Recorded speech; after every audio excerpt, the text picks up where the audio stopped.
The first thing I noticed was the smell. Burnt lentils, overcooked rice, and something sharp in the air, resentment maybe.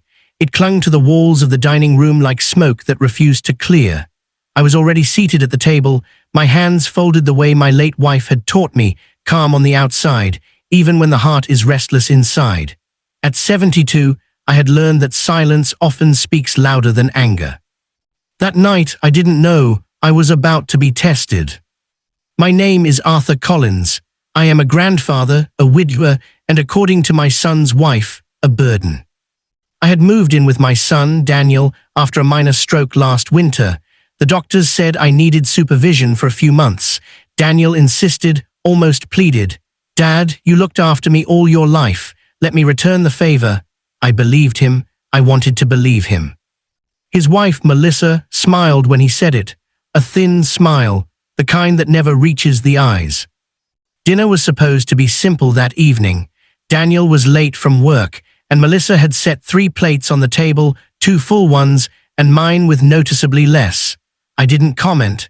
Old men like me are expected to be grateful for crumbs. I lifted my spoon when Melissa's voice sliced through the room. "Do you ever think about how much you cost us?" I paused mid-bite. "I'm sorry," I asked, genuinely unsure I'd heard her correctly. She crossed her arms, leaning against the counter. "The food, the electricity, the medicines, you just sit here and eat like it's free." Before I could respond, she reached forward and did something I never imagined would happen in my own son's house.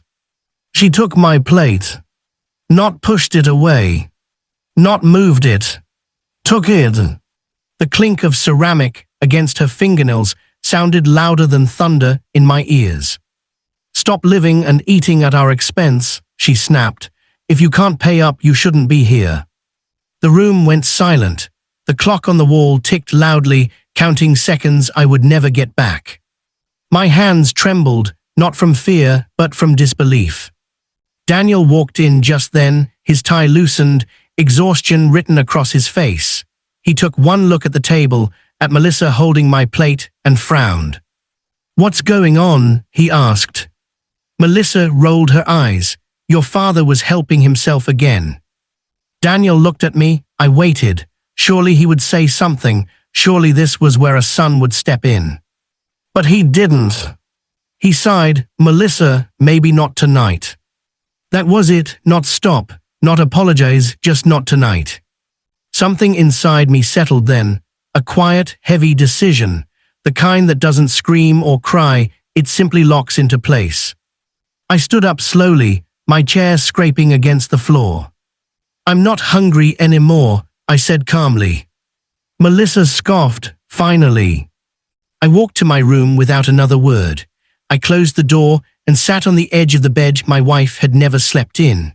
For a long time, I stared at the framed photograph on the nightstand, my late Elena, smiling in the garden we'd built together with our own hands. "You were right," I whispered to her. "Pride is expensive." That night, I made a phone call. The next morning, Melissa was unusually cheerful.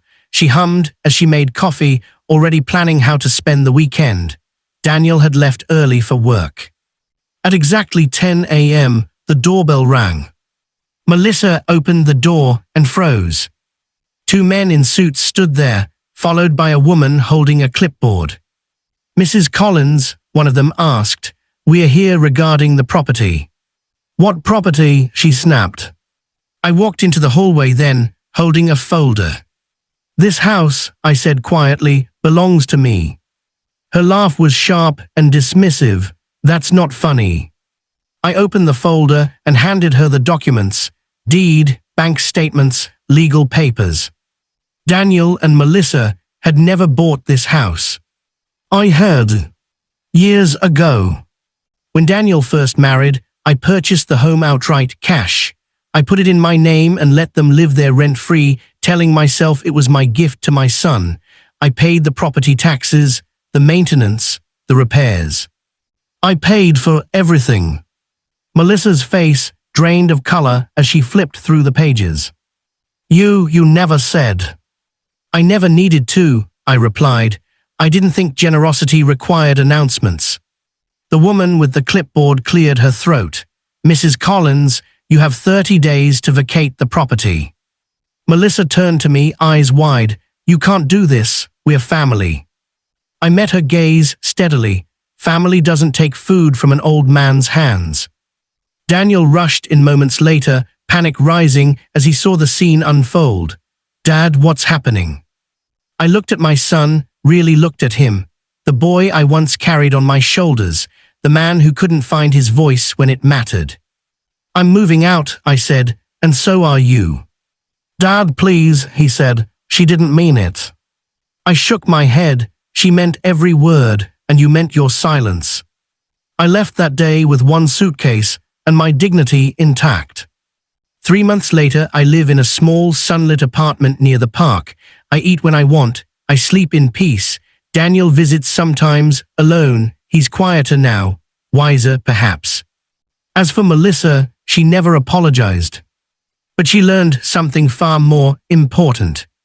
Never humiliate someone you depend on, especially a grandfather who knows the value of his worth.